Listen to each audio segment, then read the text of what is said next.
Ladies and gentlemen, welcome to the Cognizant Technology Solutions First Quarter 2025 Earnings Conference Call. All lines have been placed on mute to prevent any background noise. After the speaker's remarks, there will be a question-and-answer session. If you'd like to ask a question at that time, please press star 1 on your telephone keypad. A confirmation tone will indicate that your line is in the question queue. You may press star 2 to remove yourself from the question queue. For participants using speaker equipment, it may be necessary to pick up the handset before pressing the star keys. Thank you. I would now like to turn the conference over to Mr. Tyler Scott, Vice President of Investor Relations. Please go ahead, sir. Thank you, Operator, and good afternoon, everyone. By now, you should have received a copy of the earnings release and the investor supplement for the company's first quarter 2025 results. If you have not, copies are available on our website, cognizant.com. The speakers we have on today's call are Ravi Kumar, Chief Executive Officer, and Jatin Dalal, Chief Financial Officer. Before we begin, I would like to remind you that some of the comments made on today's call and some of the responses to your questions may contain forward-looking statements.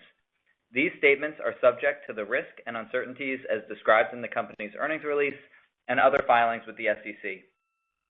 Additionally, during the call today, we will reference certain non-GAAP financial measures that we believe provide useful information for our investors. Reconciliation of non-GAAP financial measures, where appropriate to the corresponding GAAP measures, can be found on the company's earnings release and other filings with the SEC. With that, I'd now like to turn the call over to Ravi. Please go ahead. Thank you, Tyler, and good afternoon, everyone. Thank you for joining the Quarter 1 2025 earnings call. We started the year strong, delivering revenue growth and adjusted operating margin ahead of our expectations. Our performance reflects the breadth and the strength of the portfolio we have built in recent years, along with continued sharp focus on our strategy and disciplined operational rigor. We are building a resilient and a durable company, one that thrives in both slow and high-velocity markets, as we can pursue the right opportunities to our clients as they navigate complex and uncertain times. Let me provide a brief summary of the key drivers of Quarter 1 results. Then I'll update you on the current operating environment and our strategic progress. First quarter revenue grew by 8.2% year-over-year in constant currency to $5.1 billion. Growth was driven by our Belcan acquisition and organic growth in health sciences and financial services. Organically, constant currency revenue growth accelerated to 4% year-over-year compared to 2% in the fourth quarter. Importantly, I'm pleased to say our Quarter 1 results puts us squarely in the winner's circle, an ambition we articulated last month at our Investor Day. While we are encouraged by our progress, it's consistency and sustained momentum that will define winning performance.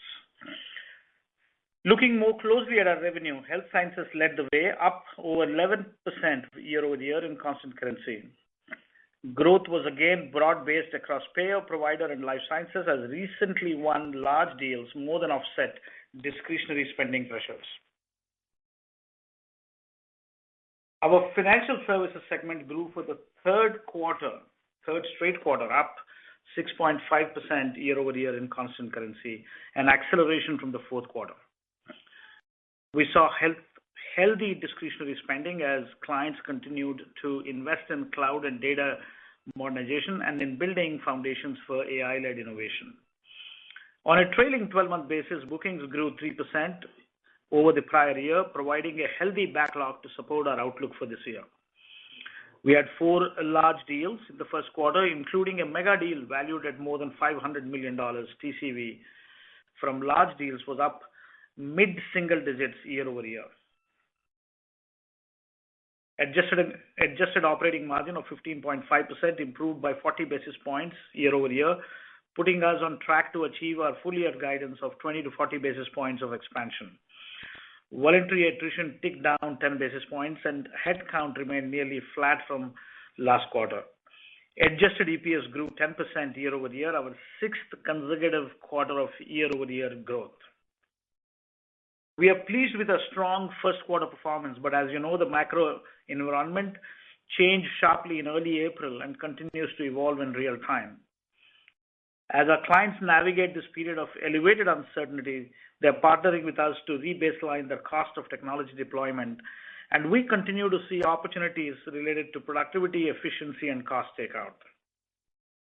The capabilities we have built around productivity, including our AI platform investments, puts us in a strong position to win in this environment. In fact, several recent large deals were driven by clients' desires for efficiency and savings, and the pipeline for these opportunities remains strong.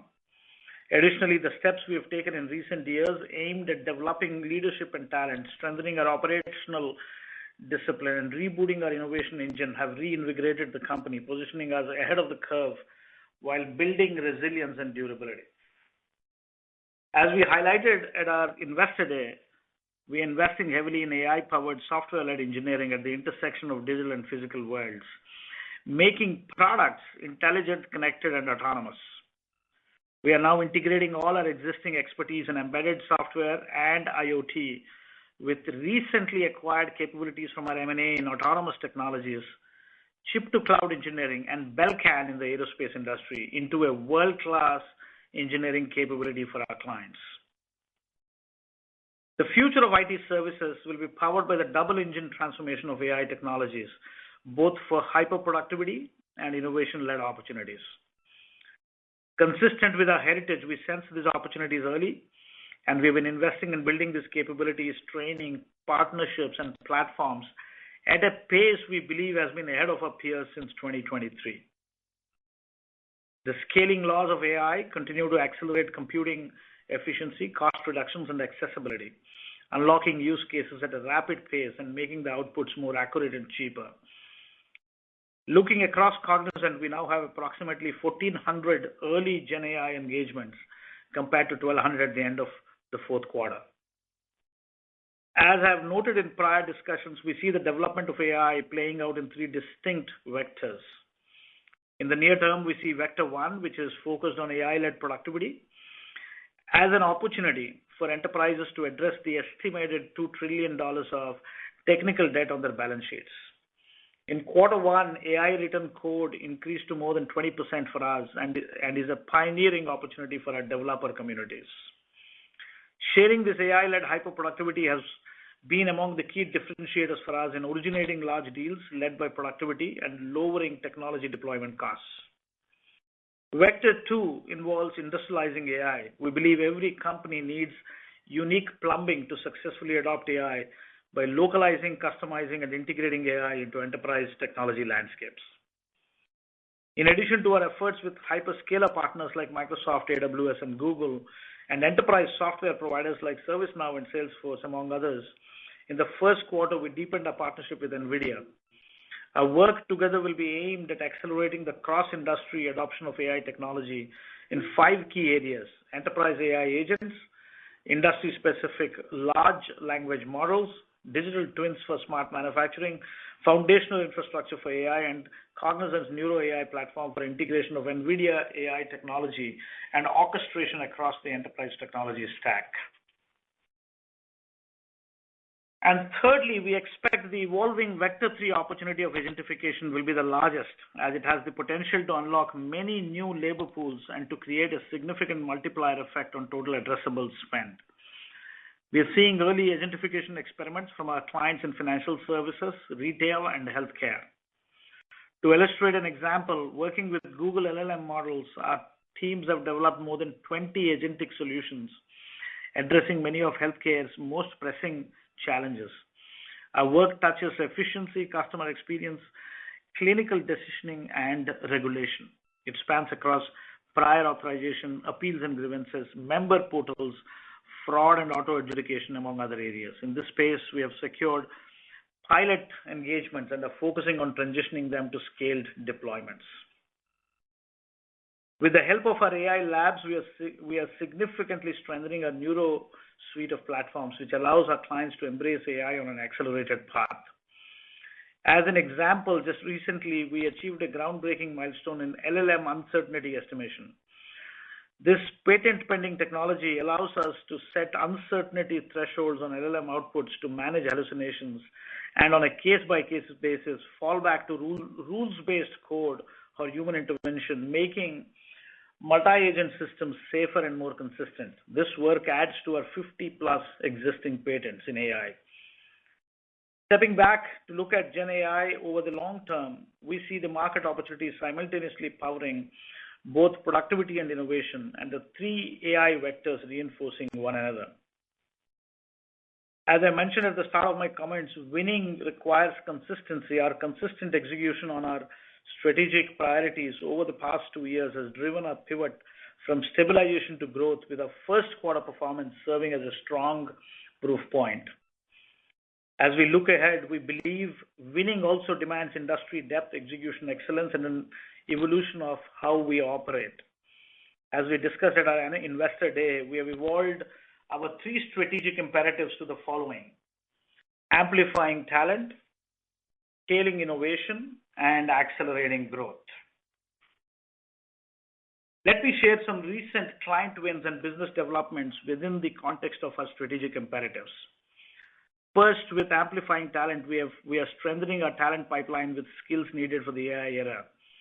As you heard us talk about during the Investor Day, we are upskilling our workforce at scale, leveraging AI to meet demand faster and identifying talent pools to address new areas unlocked by AI. Last month, we announced plans to establish a 14-acre immersive learning center in Chennai, India, where we aim to train 100,000 individuals annually in advanced AI technologies. In India, we continue to expand into smaller cities. We expect to inaugurate the latest one, Gift City, Ahmedabad, shortly. And over the last 18 months, our Synapse initiative has trained over 400,000 people across the world, putting us well on our way to a goal of training 1 million individuals. Second, we are scaling our innovation engine and expanding our domain expertise to drive transformation in key industries. For example, Bluebolt, our flagship grassroots innovation initiative, is celebrating its 2-year mark with 385,000 plus ideas generated to date, of which 69,000 have been implemented with our clients. During the quarter with ServiceNow, we introduced an AI-powered solution tailored for mid-market banks that uses Gen AI and smart automation to cut manual work, speed up resolutions, and boost customer satisfaction. Earlier this month, we were honored to receive several awards at Google Cloud Next 2025, including Data and Analytics Global Partner of the Year for our work helping clients modernize their data ecosystems, and Retail Industry Solutions Partner of the Year for our work developing a custom auto management system leveraging AI for a top North American retailer. And during the quarter, we were named to the Fortune's 2025 list of America's most innovative companies for the third straight year. Finally, to accelerate growth, we are unlocking new opportunities by pairing our talent initiatives with bold innovation with a sharp focus on AI and embedded engineering. Let me share a few examples of our innovation in action. With pharmaceutical company Boehringer Ingelheim, we launched a cloud-based system called One Medicine platform aimed at streamlining drug development and accelerating the delivery of innovative therapies by replacing over 20 legacy systems. In embedded engineering, we teamed with Omron, a Japanese electrical equipment manufacturer, to engineer new products that integrate information technology and operational technology in manufacturing. We plan to take these solutions jointly to industrial and automotive clients with the goal of helping clients boost productivity, reduce operational losses, and infuse AI-led insights. We also expanded our relationship with Manulife John Hancock Retirement.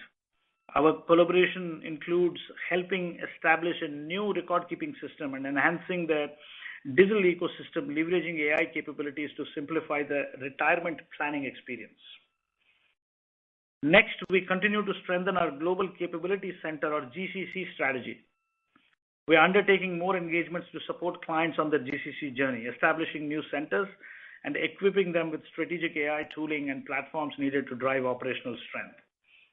Just 2 weeks ago, we announced a new GCC with Citizens Financial that will be located on our Hyderabad campus. The GCC will serve as an innovation hub, enhancing Citizens' enterprise technology, data, and analytical capabilities.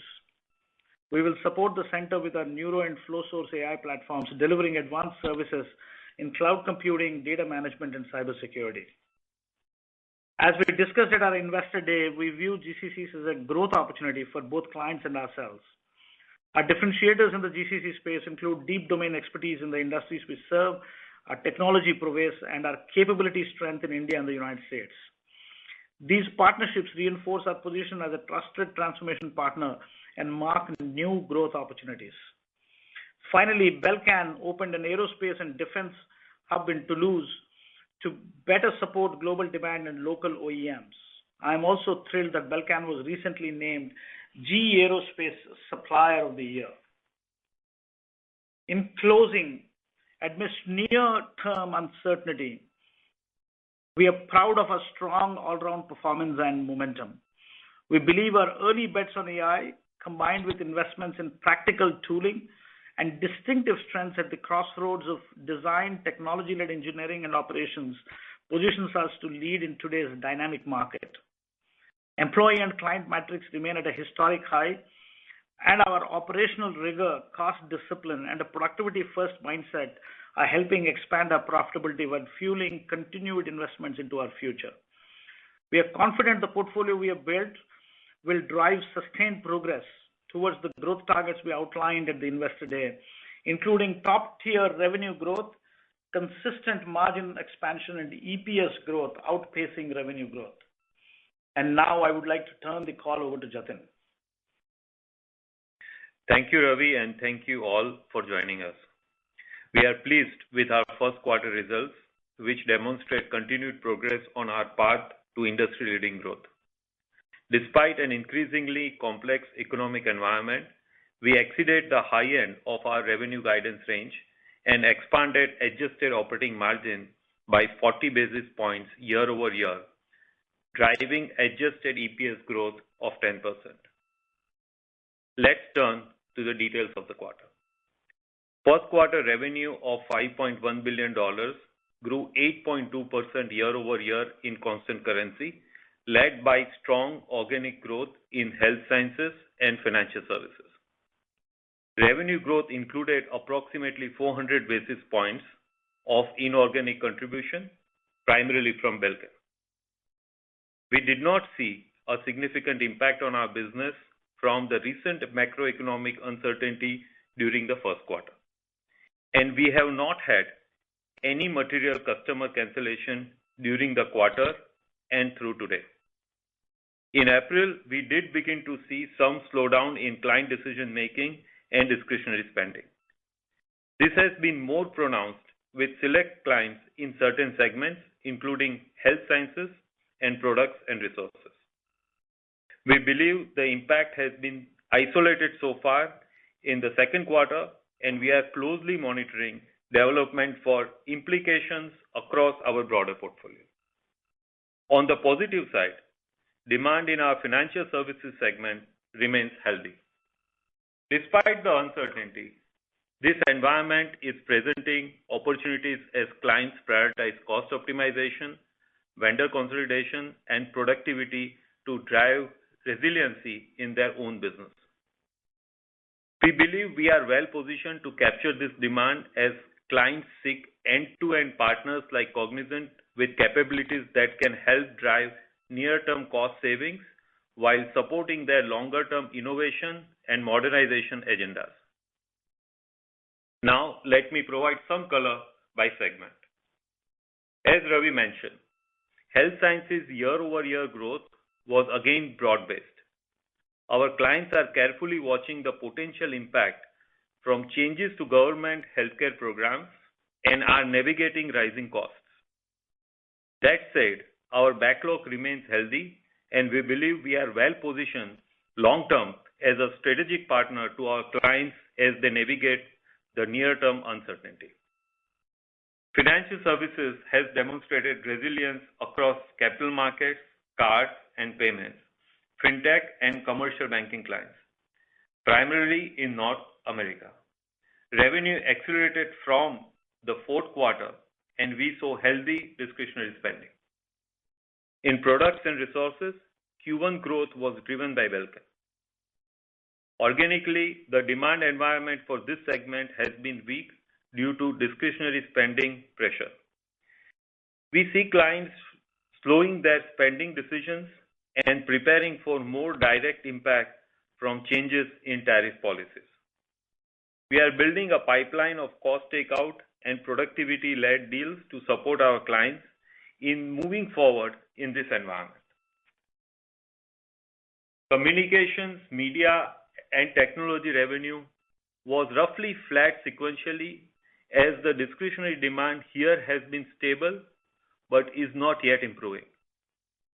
That said, our pipeline for Gen AI-led productivity and cost takeout deals remains healthy, and we are laser-focused on converting the pipeline to bookings. By geography, we saw year-over-year revenue growth in all regions, led by North America, which grew 10% year-over-year in constant currency, driven by Belcan and the ramp of large deals. We believe we are outperforming many of our peers on an organic basis and achieved top-tier revenue growth in the region in Q1.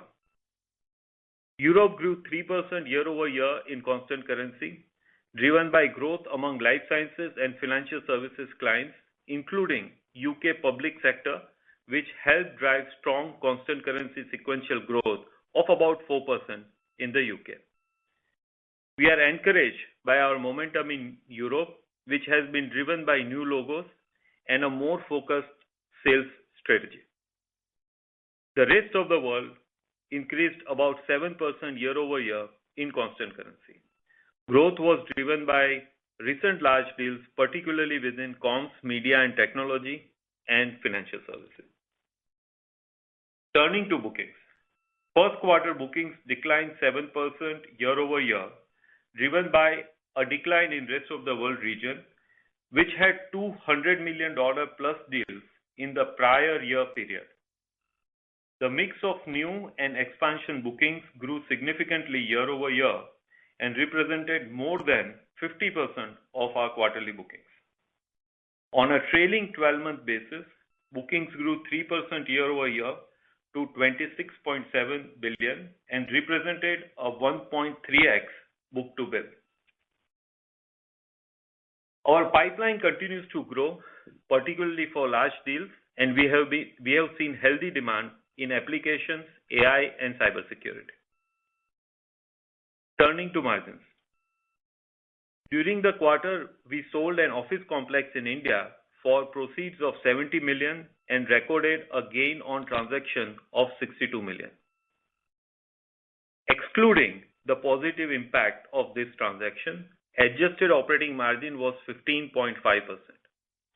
Year-over-year, margin improved by 40 basis points, primarily reflecting the net savings generated from our next-gen program and the benefit from the depreciation of the Indian rupee.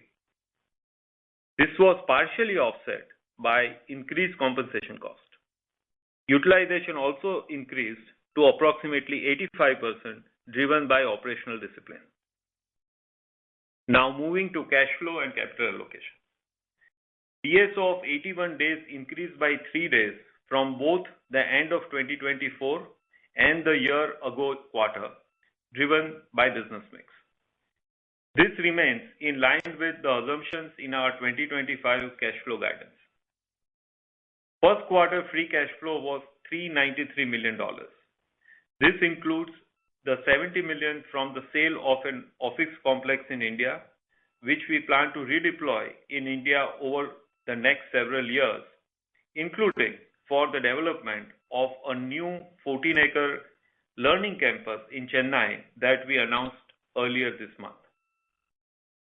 During the quarter, we returned $364 million of capital to shareholders through share repurchases and dividends. In March, we repaid the $300 million outstanding under the credit facility, and we ended the quarter with cash and short-term investments of $2 billion or net cash of $1.4 billion. Now turning to our forward outlook. For the second quarter of 2025, we expect revenue to grow 5 to 6.5% year-over-year in constant currency. The remaining guidance items I will discuss are for the full year 2025. In 2025, we expect revenue to grow 3.5% to 6% in constant currency. Since we last gave guidance, we have seen certain foreign currencies strengthen considerably versus the US dollar. While our constant currency guidance is unchanged, our reported range has increased by approximately $200 million. As a reminder, our guidance is based on current foreign currency exchange rates. We continue to expect full-year inorganic contribution of a little more than 250 basis points.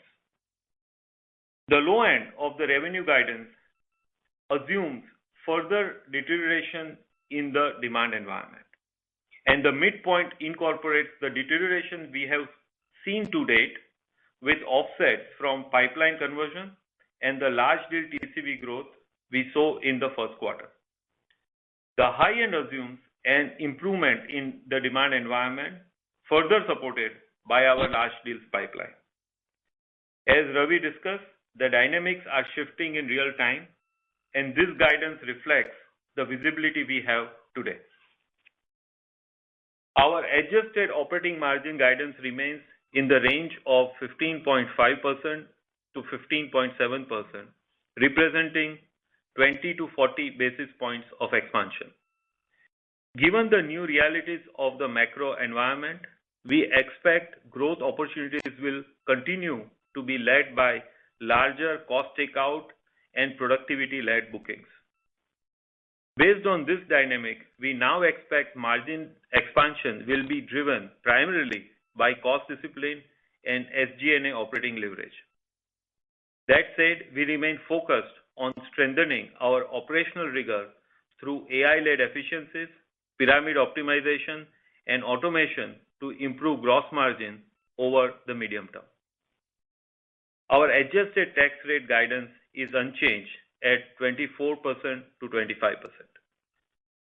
Our EPS guidance of $4.98 to $5.14 compares to our prior range of $4.90 to $5.06, primarily reflecting the currency tailwind to revenue and a lower share count.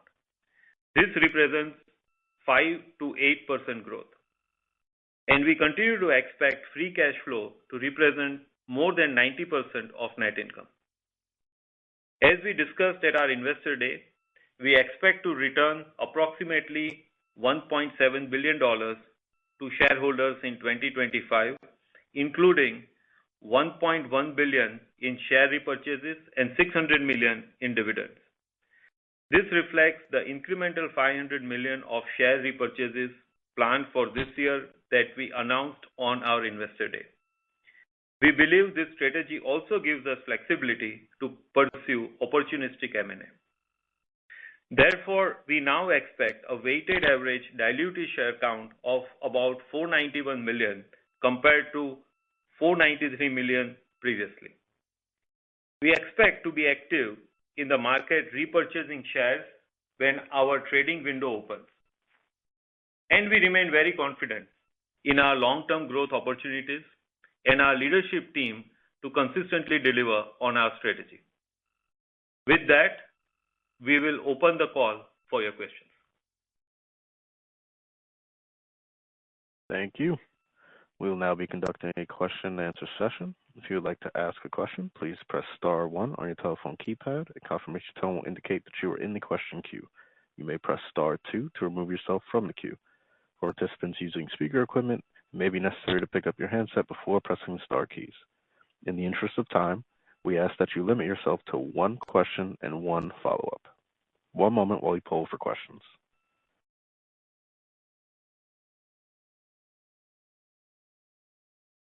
And our first question comes from Tien-Tsin Huang with JP Morgan. Please proceed with your question. Thanks so much. Congrats on getting to the winner's circle this quarter here so quickly. I want to ask on the, if you don't mind, on the bookings and pipeline. All the commentary was really helpful. I'm just curious if there's any shift in the quality of bookings or growth projects being replaced by cost-cutting projects? Sounds like that's the case. Just not sure about the pacing of that, and if maybe you'll see more awards come faster, for example, because of it, and any interesting trends on pricing and margin to win these larger deals? Thank you, Tien-Tsin. And I'm going to, this is Ravi here. I'm going to start and ask Jatin to chip in. Clearly, the productivity gain of leveraging AI and sharing the benefits of lower cost of deployment, I think we seem to be leading that swim lane. We are not only winning in the marketplace, but we are also originating new deals. And when we originate, we have the opportunity to sole source it. These are deals where you could consolidate if you have the wallet share and the trusted, the trust of our clients. So that is going well. That's what is making our large deals stand out. Now, in specific industries like financial services, there is also discretionary growth work coming back. I mean, it was expected that financial services will go through a level of deregulation. It will, pull back discretionary. I mean, it will rather accelerate discretionary. So that is coming back. I mean, look at where we are at financial services. Quarter one of last year, 2024, we were minus 6.5% Y-on-Y. Quarter one this year, all organic, we are 6.5% Y-on-Y positive. So I would say the growth vector is already starting to apply in financial services, and it is slowly inching back, more innovation-led projects. The 1,400 AI projects I spoke about, those are starting to see, especially in financial services, we're starting to see more innovation-led, growth-led. Healthcare in commercial healthcare, I would say commercial healthcare, large enterprises, we are seeing a lot of innovation-led work. And finally, this quarter we announced a mega deal, and we're very happy about the mega deal we announced. In fact, the TCV of all our large deals is higher than the TCV we had last year. And we have a couple of mega deals in the pipeline in quarter two. I'm very hopeful if we happen to cross the finishing line on that, it will help us on our growth journey. And these are mega deals. I mean, I'm not talking about large deals, 500 million and above. So we're kind of starting to feel excited about a nice pipeline of mega deals lining up. Yep. Tien-Tsin, I'll just add to Ravi's answer related with the pricing and the margin expectations from the large deals or mega deals. Very clearly, your ability to win these deals is factor of three things: the strength of your solution, your demonstrated execution in past on similar deals, and third is your ability to provide the productivity which is commensurate with today's environment and what the potential of Gen AI can offer. And we have scored well on all three, and consistently, therefore, pricing is a question, but it is not a question of rate card, but it's really the quality of solutioning that you are able to do and how much of AI-led productivity, the vector one sort of dynamics you are able to bring in to the answer has been the key driver.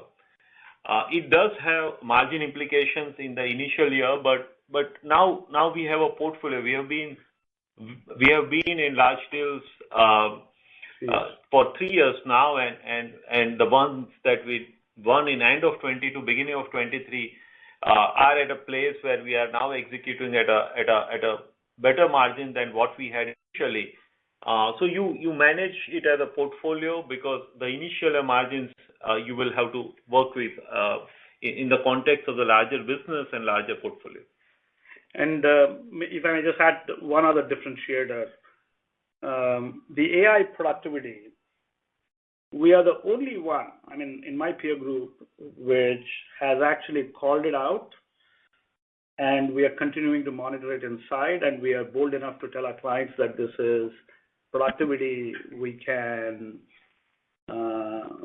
benefit with our client work. So, I mean, that's an evolving flywheel which we believe we are fiercely competitive in the market. Thank you both for that. That's interesting. Just as a quick follow-up, I think it's relevant just with the utilization moving up a little bit, just testing their productivity as well as the headcount question. Is there more room for that to improve, given that? Anything to consider as we're thinking about the utilization and margin here in the coming quarters? Thank you for the opportunity. Yeah. So Chintan, it's an interesting question. Look, we went from 82% utilization last year, same quarter, to 85% utilization. So it's a huge lift. Now, when you do good fulfillment, you also need to build capacity for the future. This year, we are going to hire freshers a lot more because we want to size our pyramid. And when you get managed services work, our fixed price work over the last 2 years has gone up. Managed services work has gone up. So we can actually staff pyramid. But it also comes equally with an overhead of carrying higher bench at a lower cost and actually offshore. So I'm a big fan of intertwining this with AI productivity, utilization, and right-sizing the pyramid. So that's the next big step we are going to take. AI productivity, utilization. I mean, utilization of experienced talent, there is a little bit of room.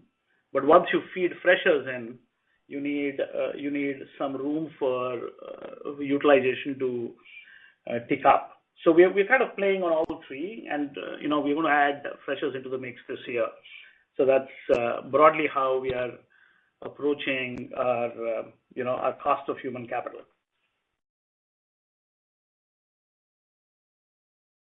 Thank you.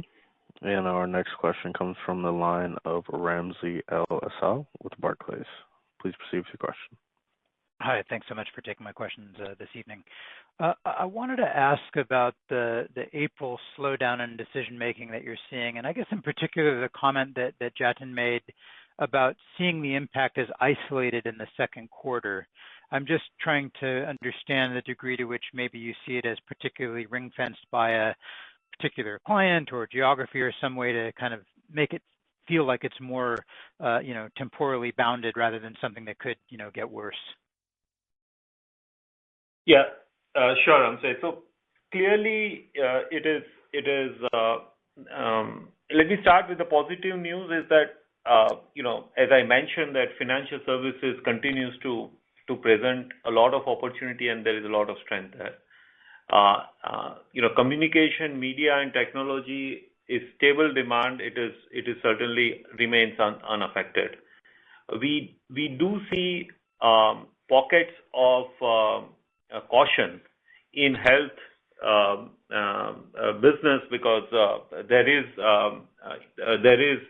a little bit of wait and watch and assessment of what is the implication of the final policies on the spend by some of our customers.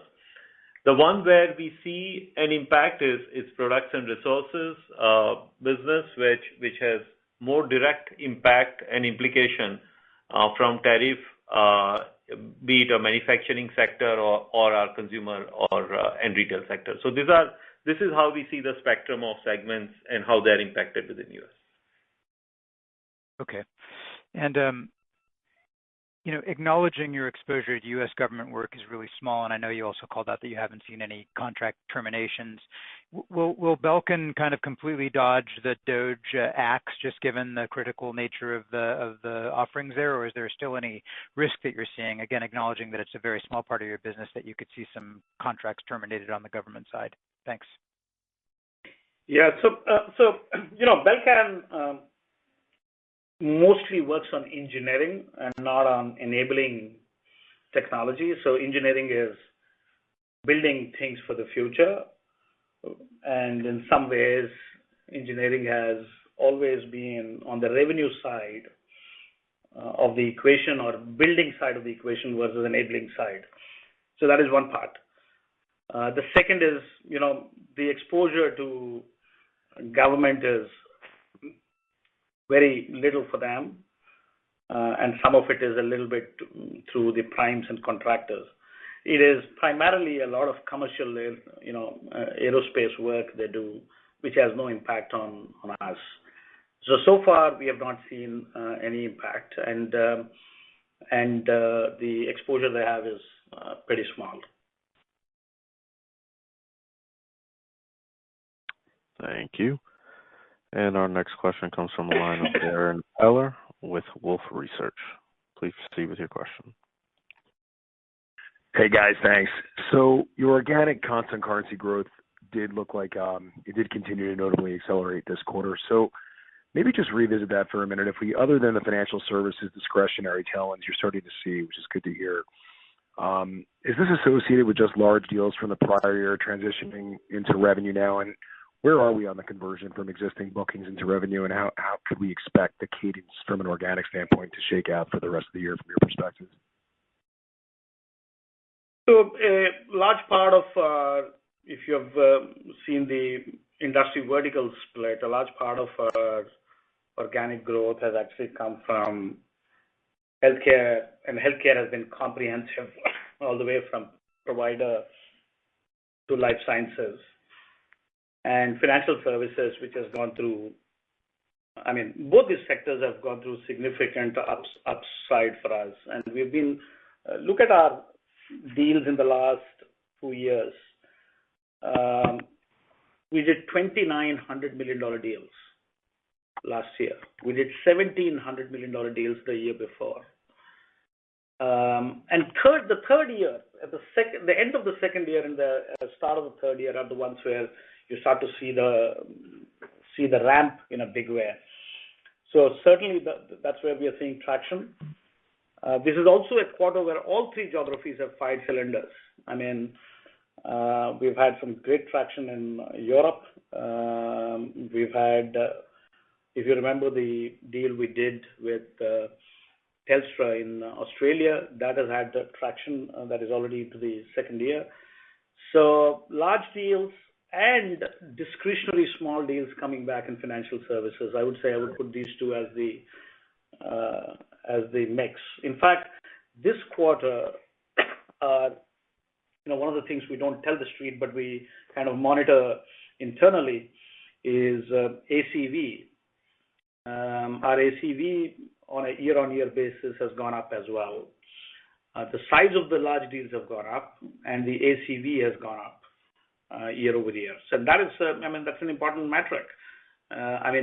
Book to bill is at 1.3, trailing 12 months, but our ACV has gone up, and our net new proportion on our large deals has also gone up this quarter, which kind of gives us incremental push.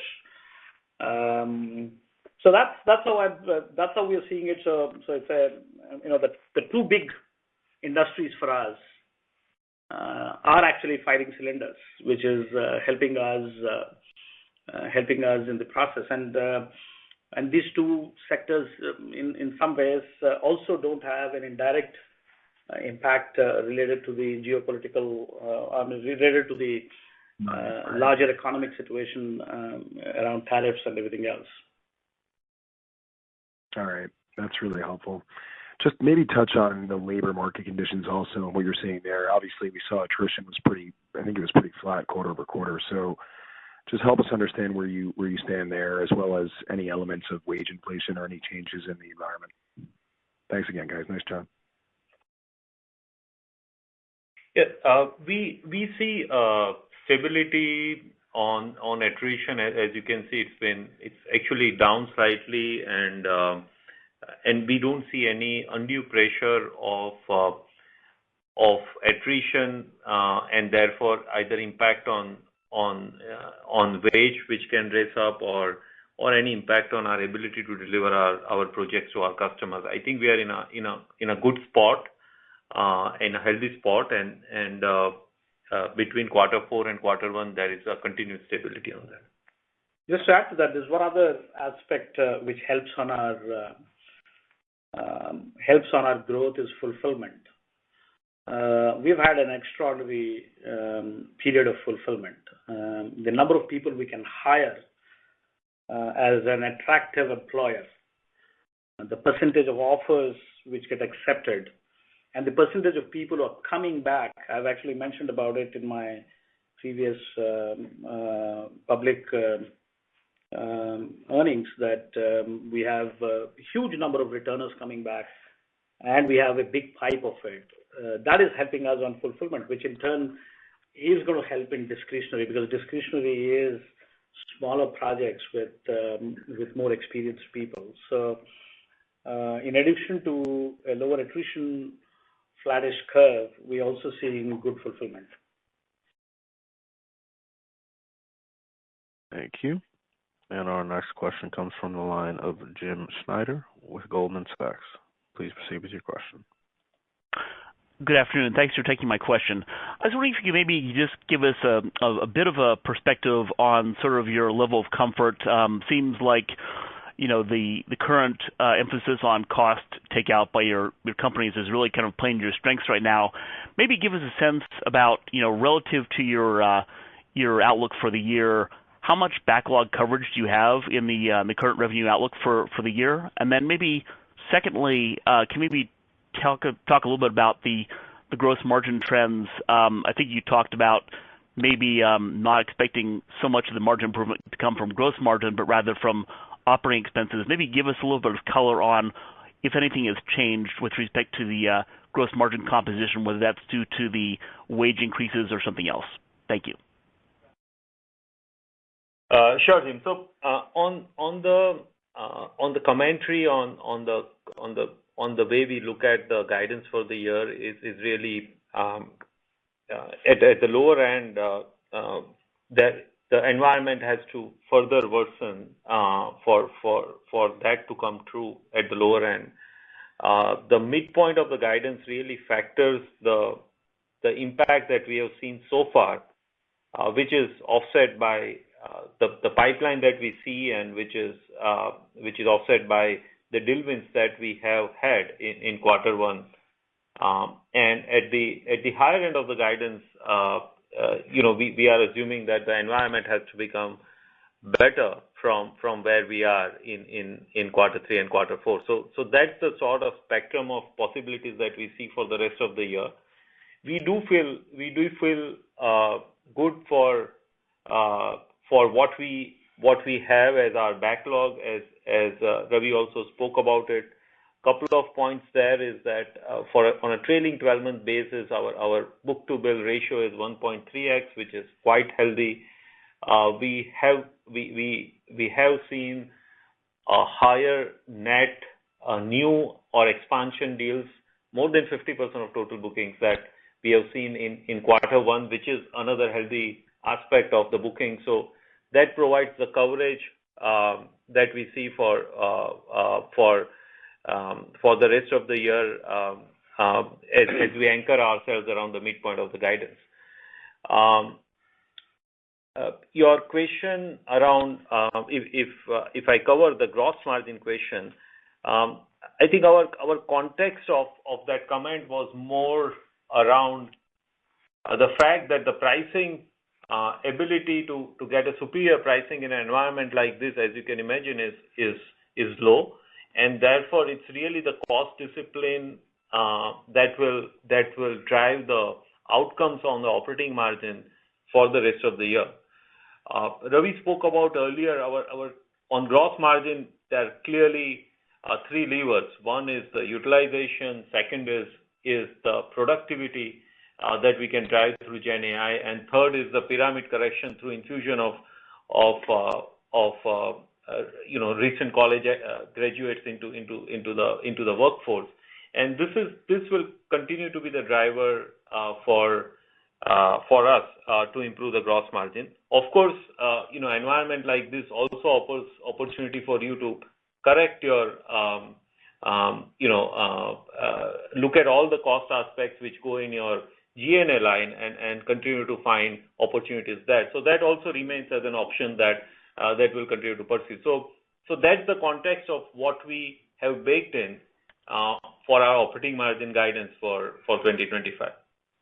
Just a quick color on a different lens on the pipeline to what Jatin just mentioned.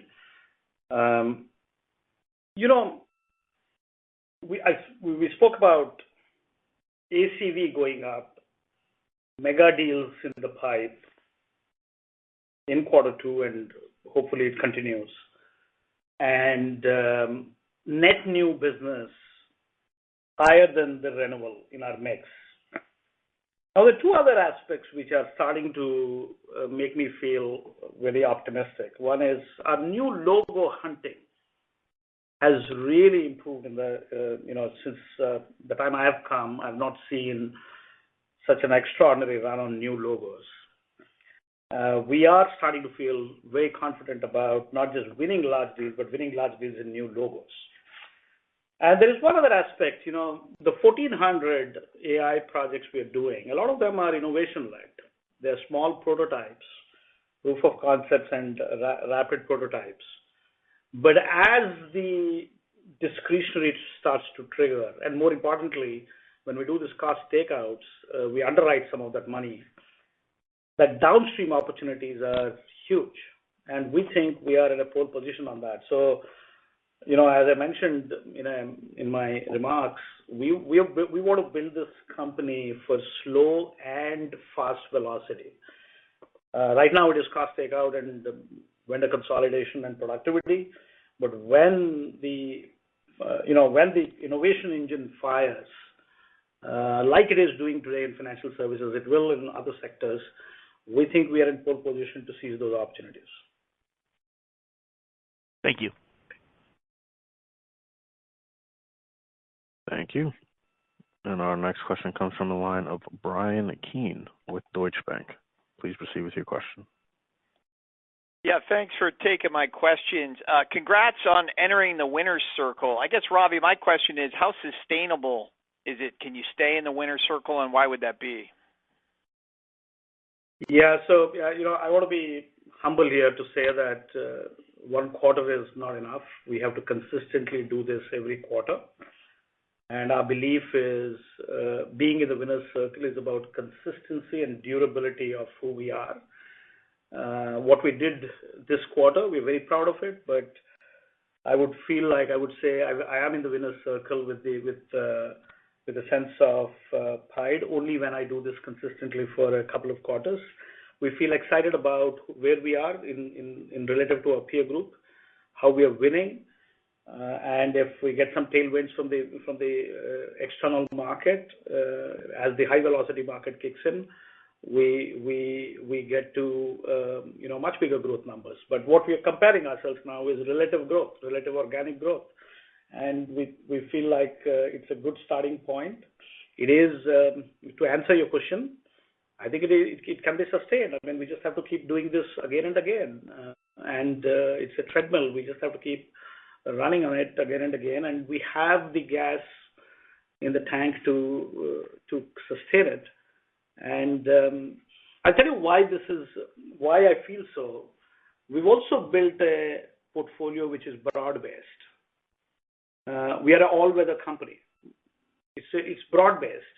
We are now operating on 4 pillars of services: tech services, BPO services, infra-led, cloud-led transformation, and engineering services. We were not operating before on four pillars. Now we are operating on 4 pillars. We are now expansive beyond healthcare and financial services. I have a new leader for manufacturing now who has come on board. We are going to fire cylinders there. We have had traction in comms and technology, retail and CPG. So we have a breadth of industries and not dependent on just 2. And as you have seen this quarter, we now have growth beyond North America. North America, we are leading. I think we are leading. We are probably the number 1 player in North America today, but we are now wanting to do this globally. So if we broad base this, it gives us the opportunity to make it consistent and resilient, because if one falls, the other picks up, and it gives us the opportunity to keep our numbers intact. So that's how we have built this portfolio, and therefore I feel confident to hopefully sustain this and hopefully do it for at least a couple of quarters, and then say, well, I truly think we are in the winner's circle. Got it. And then, Jatin, just a two-part question. I guess first, I know we talked about 4% organic growth in the first quarter. If I do another 400 basis points of M&A or so, we're talking about a 1 to 2.5% organic in the second quarter. So it's a little bit of a decel. Is that just the reflection of what you're seeing in April and pushing it through the model? That's question one. And then question two is just that gap between organic revenue growth and headcount growth widened again. Is that just utilization, or is that some Gen AI benefits as well? Thanks. Sure. So the answer to your first question is yes. The environmental uncertainty that we saw in April has been factored in our quarter two guidance, and therefore the numbers that you described are directionally where they are. And we'll continue to see how we execute during the course of the quarter. To your second question, yes, absolutely. I think we have driven significant utilization improvement, which is from 82 to 85%. But let me just share a simple math. If you see compared to last year, our headcount, and now we are down 8,000 employees. And if I add back another 6,000 odd that came through Belcan, which is there in the numbers now, but were not present in the numbers for Q1 of 24. We are talking about approximately 14,000 employees lower now than what we had before, and we have delivered 4% organic growth with that many lower number of employees. And utilization, is a part of it, 3%.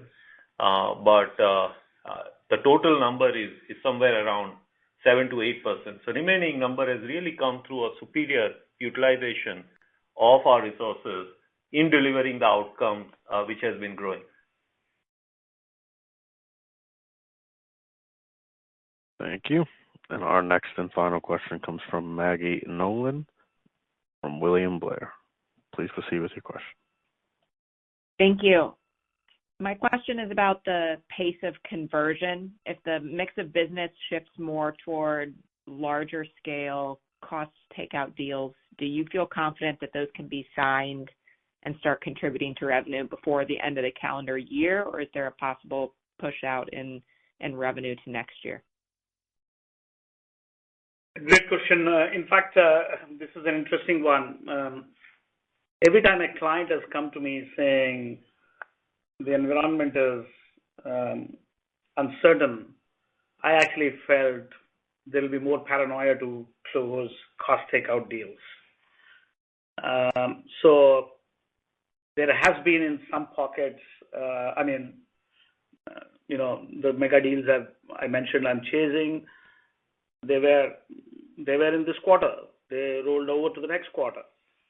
But the paranoia about cost and productivity, the timing can never be better than now.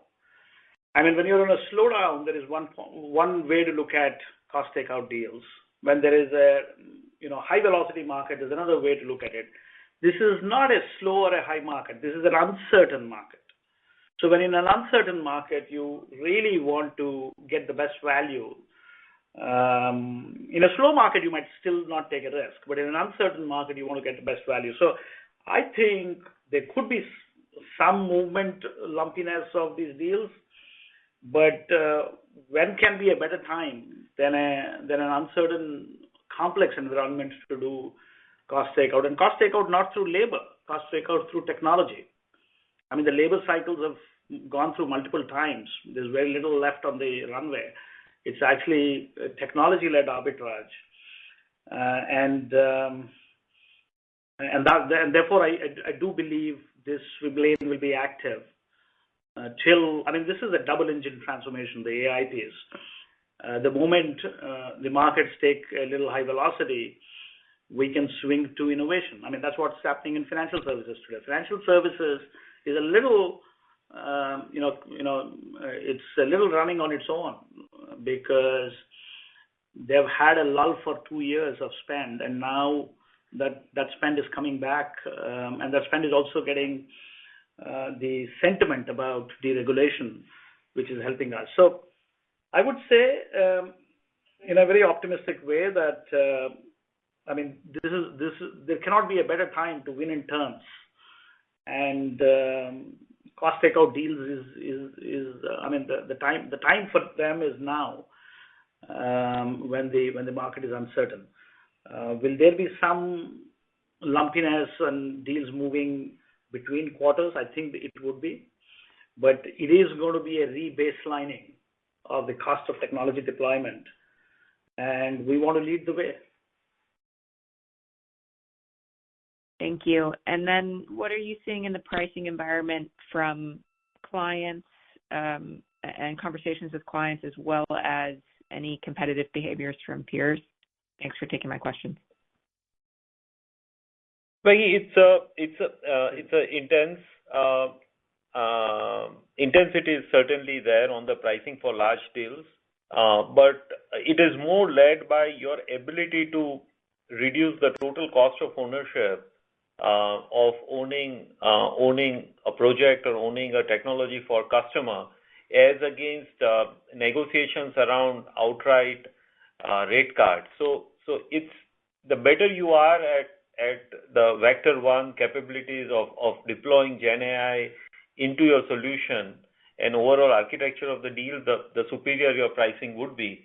And that's what is playing out in the marketplace. And as you can imagine, there are differing scales of technologies, of capabilities out there. And we believe that we do have an early mover advantage there, as Ravi summarized in the beginning of the call.